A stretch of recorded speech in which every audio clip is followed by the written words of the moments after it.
मरदम शुमारी, गिनती या मंजिल शुमारी क्यों ज़रूरी है? आपको हमको मालूम होना चाहिए कि हमारे घर में कितने अफराद मुकीम हैं, कितने लोग रहते हैं। आबादी का, हमारे घर की आबादी, आप अपने आप से शुरू करें। आपके घर पर ये मंजिल एक वक्त तक के लिए ठहरेगी, उसके बाद माशरे में इसकी झलक नज़र आएगी, फिर मुल्क में आपको आपके आमाल नज़र आएंगे, ख्वाह वो आमाल समाजी नौइयत का हो, ज़ाती नौइयत का या इज्तमाई नौइयत का। मरदम शुमारी यानी गिनती का तखमीना लगाना कि आपके घर में कितने लोग हैं, आपके मोहल्ले में कितने लोग हैं, आपके शहर में कितने लोग हैं, आपके मुल्क में कितने लोग हैं, इस दुनिया में कितने लोग आबाद हैं, और आबादी के बाद उन सब की दर्जाबंदी, यानी कौन किस खूबी का मालिक है, कौन क्या खामियां रखता है, कौन अच्छाई में आगे है, कौन एक जगह ठहरा हुआ है, कौन बुराई में आगे है, कौन बुराई में ठहरा हुआ है, कौन भूखा है, कौन खाता पीता, कौन गरीब, कौन अमीर, किसकी क्या आमदनी, कौन किस इखलाक व एतबार आदात का मालिक है, कौन बीमार है, कौन सेहतमंद। जब आप अपने घर से इस चीज़ का अंदाज़ा लगाएंगे, जहाँ 2 से 10-12 लोग, 15 लोग बहुत ज़्यादा है तो आबाद हैं, रहते हैं घरों में। जब हम घर के वसाइल घर पर इस्तेमाल करने का तरीक़ा नहीं जानेंगे, मैनेज नहीं करना जानेंगे, तो हम क्या मुल्क और माशरे की इस्लाह करने जाएंगे। आपके घर में, हमारे घर में कितने मकीन मकान में आबाद हैं। आबादी का तखमीना अफराद लोगों की तादाद से होती है। इससे मुराद, यानी मरदम शुमारी से मुराद घर में मंजिल शुमारी, मैं इब्तदा 1 से करता हूँ, 100 आप कर लेंगे, points two points, dot to dot आप मिलाएंगे। इस तरह अक़ल के दरवाजे खुलते हैं। हम में और जो दूसरी कौमों में जो फ़र्क है, दूसरी कौम एक के ऊपर एक रिसर्च करके तजुर्बे के बाद आगे बुलंदी की तरफ बढ़ती हैं। हमारी क्या है, हम एक गलती को बार बार दोहराते हैं। क्यों? हम उस गलती को जानते नहीं हैं। हम उस गलती, जब हम जानेंगे नहीं तो सीखेंगे कैसे, जब सीखेंगे नहीं तो अमल कैसे करेंगे, और जब अमल नहीं करेंगे तो हमारी ज़िंदगी में तब्दीली कैसे आएगी। तो मरदम शुमारी या मंजिल शुमारी से मुराद घर में अफराद की तादाद और उनके बारे में तफसीली फ़वाइद इकट्ठा करना, या कवायद, उसके कवायद को इकट्ठा करना मरदम शुमारी मंजिल शुमारी होता है। इससे घर की माशी मनसूबाबंदी में मददगार साबित होती है। मरदम शुमारी से मनसूबाबंदी, आप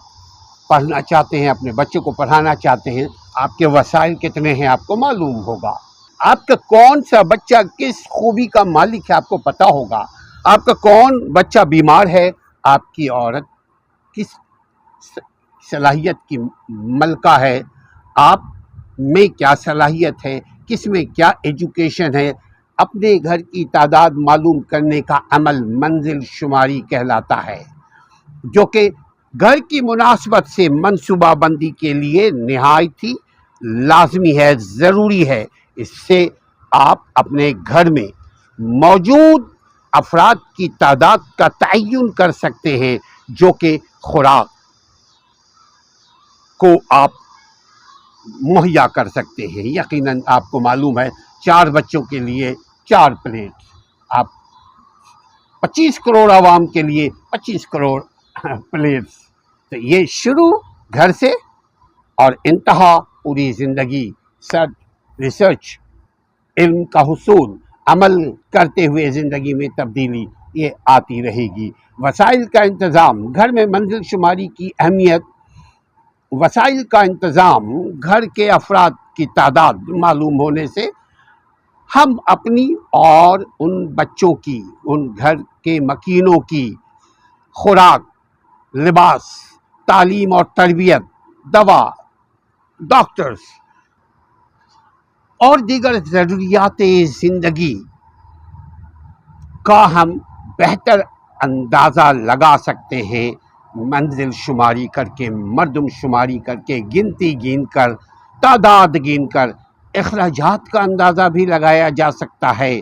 آپ مہینے کے خرچ کا بجٹ بناتے ہیں، بنا سکتے ہیں، ایزیلی آپ بنا سکتے ہیں اپنے آمدنی کے حساب سے، جس سے آپ کی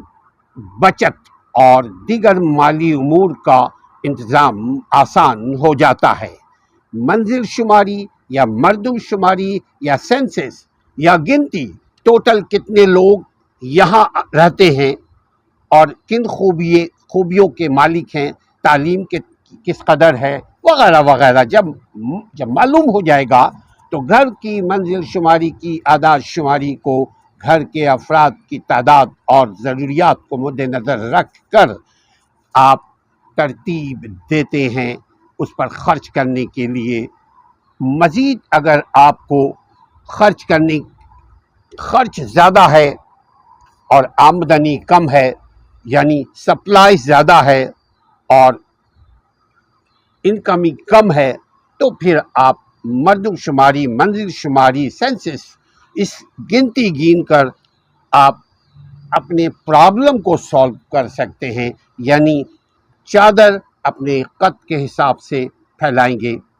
چونکہ چادر اگر آپ زیادہ پھیلا لیں گے کبھی سر کھلے گا تو کبھی پیر۔ منزل شماری کا عمل سب سے پہلے گھر کے تمام افراد کو آپ گن لیں، ملاقات کریں، اپنے بچوں سے، اپنے بیوی سے، اپنے بھائی بہن سے بات چیت کریں، گھر کے ہر فرد سے ملیں اور ان سے ان کی عمر آپ کو معلوم ہونا چاہیے۔ اس کے باوجود آپ کو معلوم ہونا چاہیے کہ اس بچے کی کیا عمر ہے، ان کی ضروریات زندگی کیا ہے، کون سی ایسی ضرورت ہے جس کے بغیر انسان زندہ نہیں رہ سکتا۔ یقیناً وہ روٹی ہے، اور خدا نخواستہ اگر بیمار پڑ جائے تو دوائی ہے، خدا نخواستہ کوئی ایمرجنسی ہو جائے تو وہ جو حادثہ ہے اس کے مطابق آپ مدد فراہم کر سکتے ہیں۔ تمام معلومات، یہ جو مردم شماری، منزل شماری کے تمام معلومات کو ایک جگہ پر درج کریں تاکہ آپ آسانی سے اپنے گھر کے افراد کی تعداد، ان کی ضروریات، ان کے مسائل، یہ سب چیزوں کا تعین کر سکیں۔ اس طرح آپ کو اپنے گھر میں لوگوں کی تعداد کا درست علم ہو جائے گا، آپ کو آپ کے گھر کے لوگوں کی ضروریات زندگی کا اندازہ ہوگا، آپ کے گھروں میں جو رہتے ہیں لوگ، بھائی بہن، ماں باپ، دوست یار، جو بھی رہتے ہیں، دنیا رنگین ہے، ہر طرح کے لوگ اس دنیا میں آباد ہیں، تو جب آپ ان کی تعداد اور ان کی ضروریات زندگی اور ان کی صحت اور ان کی صلاحیت، ساری چیزوں کا جب تخمینہ کر لیں گے تو ایک آپ بجٹ بناتے ہیں۔ اس طرح آپ کو اپنے گھر میں لوگوں کی تعداد کا درست علم بھی ہو جائے گا، اور اسی طرح آپ کو آپ کے شہر میں کتنے لوگ رہتے ہیں درست اندازہ بھی ہو جائے گا، اور اس کی اہمیت بھی ہونے لگے گی، اور پھر دیکھیں گے کہ آپ at the end of month, مہینے کے آخر میں، یا آپ کی آمدنی سے زیادہ اگر خرچ ہونے لگے تو آپ کو اندازہ ہو جائے گا کہ آج ہم نے 1000 روپیہ کمایا مگر 2000 خرچ ہو گئے، تو یقیناً پھر کل آپ کوشش کریں گے کہ 1000 روپے کے بجائے 900 خرچ کریں، تو چونکہ آپ نے کور کرنا ہے پچھلے جو آپ نے 1000 روپے زیادہ خرچ کر دیا۔ یہ اس وقت ہوگا جب آپ سینسس کریں گے اپنے گھر سے، آپ منزل شماری یا منزل شماری کا کام اپنے گھر سے ہی شروع کریں گے.